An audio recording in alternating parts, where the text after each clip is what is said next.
Imagine your paycheck just hits.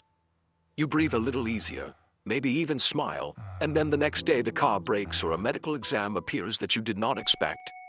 There is no reserve, only the card. In a few minutes you are back in the same hole as always, spinning everything on credit just to keep the whole system from collapsing. Stay with me for the next few minutes because you're going to walk away with 3 moves you can apply on your very next payday.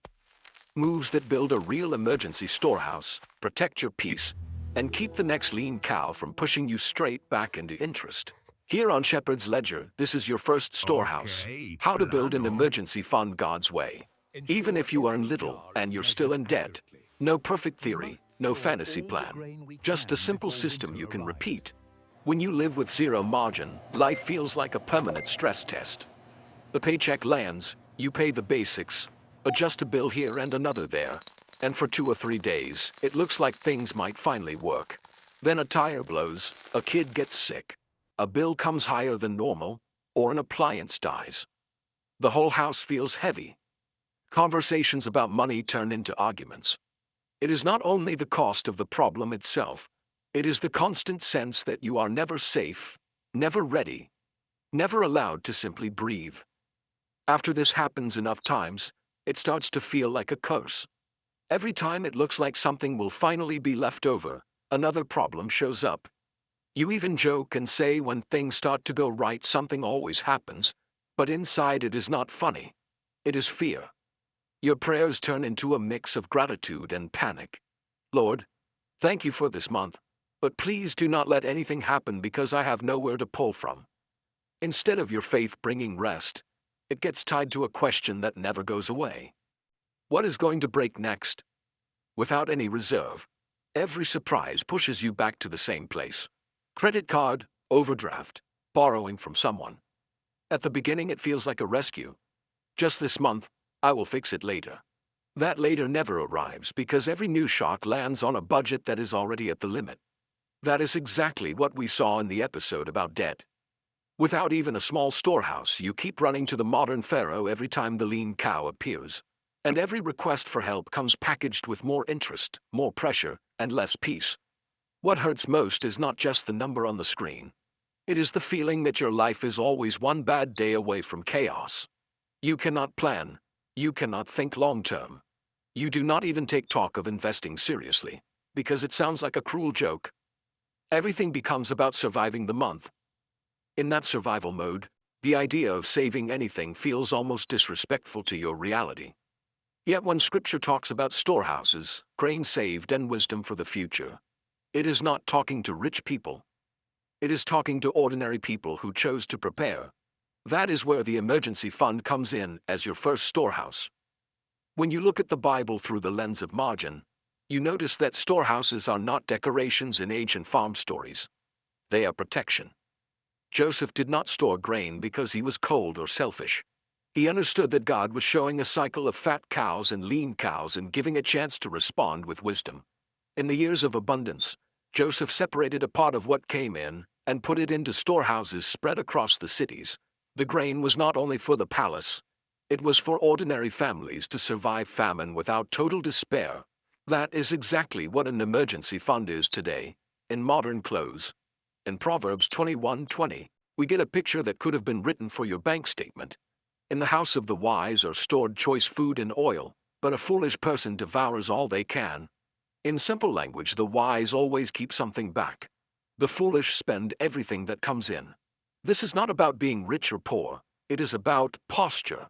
There are people with big salaries who live at zero because they devour everything. There are people with tight salaries who slowly build a small storehouse. The difference is not income. It is the decision not to let the lean cow arrive every month to an empty pantry. Many believers confuse saving with lack of faith, as if setting aside a portion of what comes in meant you do not trust God to provide. But in Scripture we see the opposite. Joseph shows faith by believing God's word about the future and acting on it. The widow who filled jars with oil and shut the door behind her needed to organize what she had and obey an instruction, not sit still and wait for something to fall from the sky.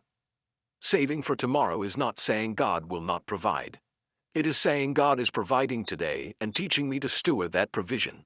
When you start seeing your future emergency fund as your first storehouse instead of a stash of fear money, everything shifts. It is no longer a hidden pile driven by anxiety.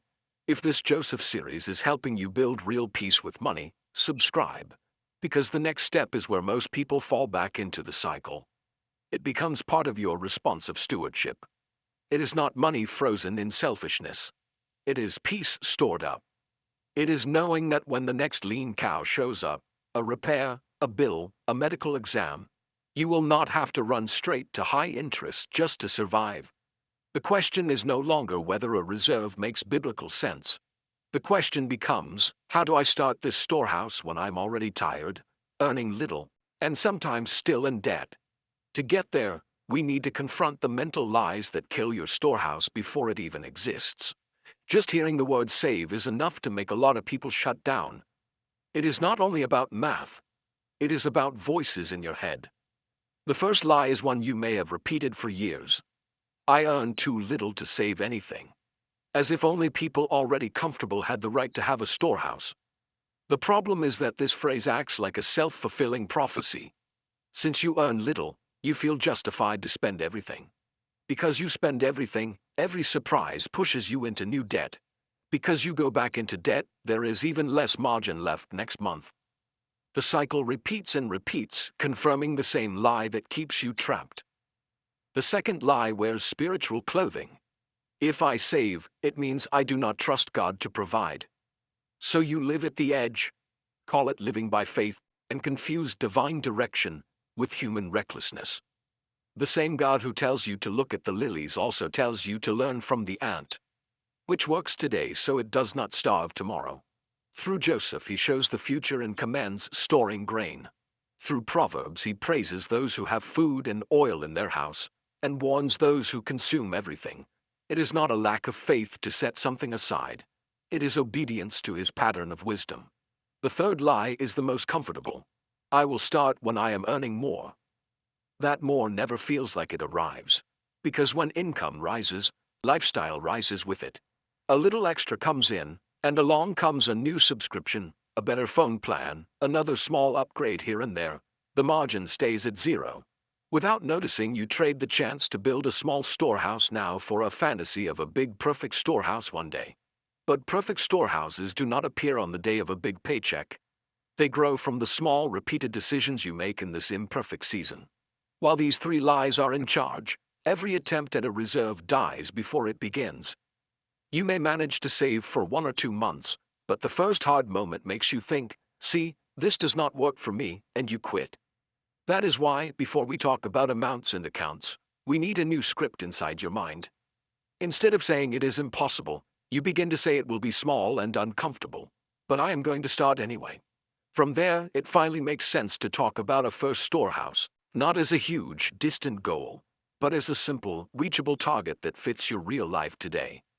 When we talk about your first storehouse, we are not talking about having 6 months of expenses saved or a number that feels like it belongs to someone else's life. The first storehouse is more like a small bucket with a lid. It is simple, but it keeps the water from spilling every time it rains. Instead of dreaming about a perfect distant number, you can ask a much more practical question. What is the minimum amount that, if it had been saved, would have prevented the last financial chaos I went through? Was it a power bill, a car repair, groceries, a medical visit? That amount is a great candidate for the target of your first storehouse. You can think of this first step in levels. Level 1 is very small on purpose. Enough to pay one essential bill without running to the card. Maybe it is the amount of a utility bill or a basic grocery trip. To other people, it may look small. What matters is that, for you, it would already mean the difference between panic and calm. Level 2 is a slightly thicker cushion, the equivalent of a few weeks of bare-bones expenses. It is not full safety yet, but it is enough to stop one emergency from collapsing the whole month. You do not need to know exactly when you will reach a bigger cushion. You just need to commit to this first clear target. This first storehouse is not about impressing anyone.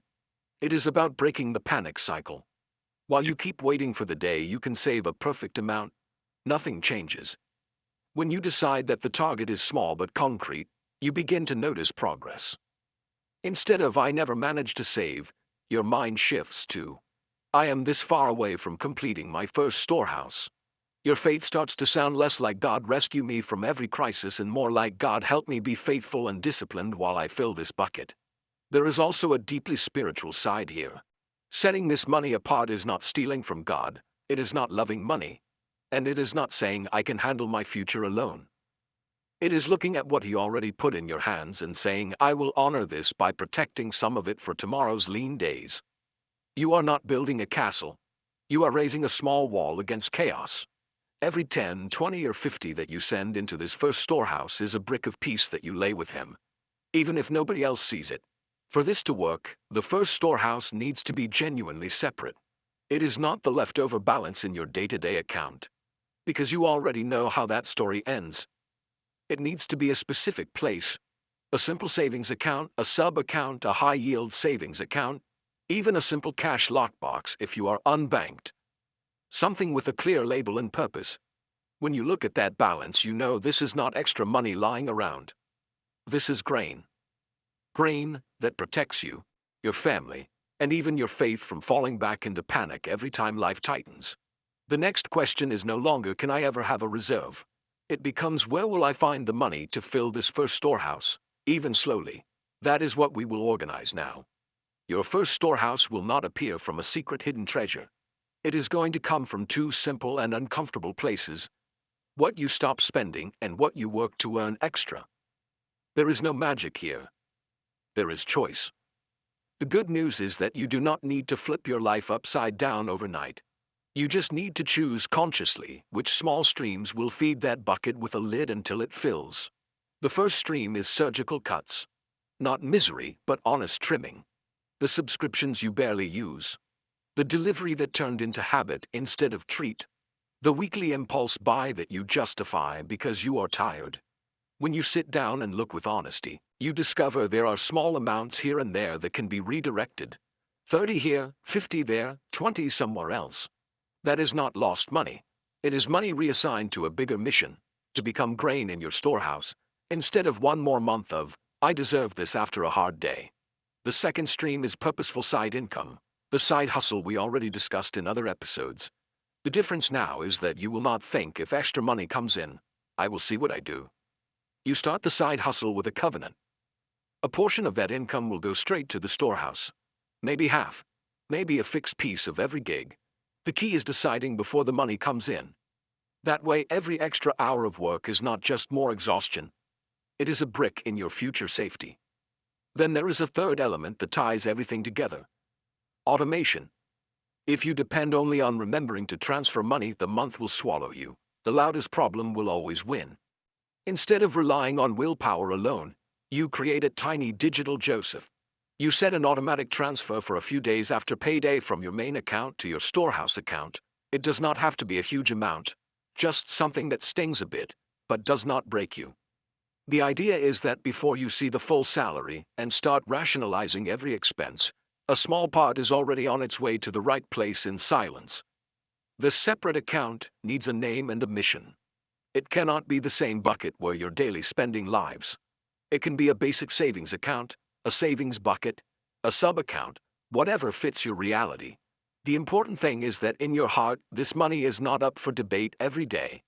It was born, committed. When you open the app and see that balance, the thought is not what a temptation to spend. It is, this is the grain God is helping me save for the next lean cow. With these three pieces, surgical cuts, purposeful side income, and automation, the storehouse stops being an abstract dream and becomes a process. At first it feels almost ridiculous. You will look at the balance and think this small amount does not solve anything. But the real power is not in one deposit. It is in discipline plus time. People who devour everything never see change. People who save a little, consistently, start to see the bucket fill. And when the first surprise shows up and you can respond with your storehouse instead of your card, you will feel in your own body how much this matters. There is one trap that can ruin the whole effort. Calling every desire an emergency and dipping into the storehouse for anything. If you do not define what counts as a real emergency and what is only a craving wearing a mask, you will poke holes in your own bucket. Emergency in this context is not everything you are tired of waiting for. It is what shakes the foundation of your life. Health, work, and a basic functioning home. A doctor visit you cannot delay, a necessary exam, a medicine that cannot wait, a repair that, if ignored, stops you from working or keeping your family reasonably safe, a crucial bill that, if missed, cuts an essential service. It is not an emergency to upgrade your phone because a new model came out. It is not an emergency to book a trip because you cannot stand your routine for one more week. It is not an emergency to buy an expensive gift to soothe guilt or jump on a sale that looks irresistible. Those things may be nice in other seasons, but they are not priority while you are building your first storehouse. Calling them emergencies is lying to yourself. It is using a spiritual-sounding label to justify the same pattern that already left you at the limit so many times. A simple way to test is to ask, if I do not spend this now, what is the worst that really happens? If the answer is, I will feel sad, or embarrassed, or I will have to wait longer, it is probably not an emergency. It is desire. If the answer is, I will not be able to work, my health might worsen, or they will cut power or water, then you are facing a legitimate lean cow. That is why the storehouse exists, so you do not have to run to high interest every time life shakes your basics. If you share finances with someone, you need agreement. If one of you calls everything an emergency, and the other wants to guard every cent, the storehouse becomes a war zone. It is worth sitting down and literally writing your rules. In this season, what will we consider a real emergency? What will we agree not to use the storehouse for yet? That conversation protects both of you from emotional decisions in the heat of the moment, when tiredness and frustration shout louder than wisdom. Once you start honoring these boundaries, something powerful happens. The storehouse stops being just a number and becomes a symbol. Every time you say no to a fake emergency, you are saying yes to your future freedom. You are not only saving money, you are strengthening your discipline muscle. That is the same muscle you will need to balance saving and paying off debt without swinging to extremes. Because the next question is delicate. How do you keep building this storehouse without abandoning the fight against debt or using the storehouse as an excuse to relax with interest? That is what we need to align. The question of whether to save while in debt is one of the hardest ones believers ask. If you ignore the reserve and focus only on debt, any surprise shoves you back onto the card and your plan collapses. If you focus only on saving and neglect the interest, the debt keeps stealing your future. The biblical practical answer is not either or, it is this. First, build a minimum layer of protection, then aim more heavily at the debt, while keeping that minimum alive. As long as you have absolutely nothing saved, you are extremely vulnerable. Any unexpected expense becomes another loan. In that early stage, it makes sense to build a tiny storehouse, that first bucket that can absorb at least one blow without throwing you back to credit. It is like building a low wall around your house before you go out to fight the giant. You still go to battle, but you do not leave your home completely exposed behind you. A simple approach for this stage is to pair two focuses. Some of your effort goes to filling that first storehouse up to a clear initial target. All the strength left after that goes to the most strategic debt in your queue. It does not have to be a perfect 50-50 split. The point is to decide that until you reach that first amount in the storehouse, you will faithfully set aside a fixed value for it, and everything else you can squeeze will attack that main debt. Once the minimum is in place, you do not stop saving, but you can ease the pace of the storehouse a bit and lean harder into debt repayment. What you cannot do is let the storehouse become an excuse for comfort. It is not I have a reserve now, so I can relax about debt and go back to old spending patterns. The storehouse exists, so you do not need to create new debt every time life hits you. It is part of your anti-debt strategy, not a rival to it. While you are still in repair mode, the rule is simple. The storehouse is for real emergencies, and debt still receives extra payments every month, even if the amount is small. When you see it this way, faith and finances stop fighting inside you. You realize that the same God who is leading you out of interest slavery is also teaching you to build margin, so you do not fall into the same trap. The emergency fund and debt payments stop feeling like two teams against each other and start working like two hands together. One protects, the other frees. With that settled, we can finally put everything into a small plan for your next payday. so you are not stuck with vague feelings of needing to improve, but clear actions. Without a practical plan, your storehouse stays a nice idea. So let us turn this into 3 clear moves that fit inside your next paycheck. No fantasy version of you, just you as you are now, tired and trying but still capable of taking the next step. First move. Define the target of your first storehouse, not some random number and not a dream far away. Look honestly at your recent past and ask, what was the last surprise that threw me into credit or left me in panic? A specific bill, a repair, a doctor visit? Use that as the target. Write it down somewhere. My first storehouse will be this amount, enough to absorb one lean cow without running to new debt. When your target is concrete, your brain understands the game. You start to see progress instead of only guilt. Second move, decide how much will go into this storehouse every payday and where it will come from. Choose a fixed amount that hurts a little but does not crush you. It might be a small number at the beginning. Then decide, before the money comes, which cuts will fund part of it and which side income will push the rest. Whenever possible, set up an automatic transfer or at least a strong reminder on payday to send that amount to your separate storehouse account. Do not wait to see what is left. Treat it like a bill you owe to your future self, who God also cares about. Third move. Write down your rules for using the storehouse and review your path once a month. On paper or in your notes app, answer 2 questions. What counts as a true emergency for me and my household in this season? What does not? In what situations will I allow myself to draw from the storehouse? In which ones will I say no? That is just pain or boredom dressed up as urgency. If you share finances, write this together. Then, once a month, spend a few minutes looking at how much is in the storehouse, how many times you used it, and whether you managed to refill it. This is not to beat yourself up. It is to adjust the route with God instead of living in a fog. None of this is a guarantee of wealth or a magic formula. It is discipline and direction. God remains the source. The storehouse is just one way you cooperate with His wisdom. It may take months to fill even this first target. You may have to use the storehouse halfway and start rebuilding. Even so, every bit you guard is one less piece of captivity. Every time you refuse to poke a hole in the bucket for a fake emergency, you grow in maturity. You are not buying God's favor with savings. You are responding to His care with responsibility. What you heard here is not professional financial advice. You are still responsible for doing your own math, learning, reading, and, if possible, talking with an independent financial planner or counselor to adapt this to your situation. Spiritually, the goal is clear. Align your heart, your faith, and your decisions about money so you can walk with more peace and less confusion. Let me leave you with 2 questions. What was the last unexpected event that would have been very different if you already had this first storehouse built? And what realistic amount, even a small one, do you choose to set apart on your next payday to start filling this bucket as an act of obedience and care, instead of waiting for some perfect future day that never arrives? If this episode of Shepherd's Ledger helped you breathe a little easier about money and faith, do not keep it only for yourself. Share it with someone you know who lives on the edge every month, always afraid of the next bill. Send it as a quiet message that says you are not alone, and God is still writing your financial story too. Now here's what most people miss.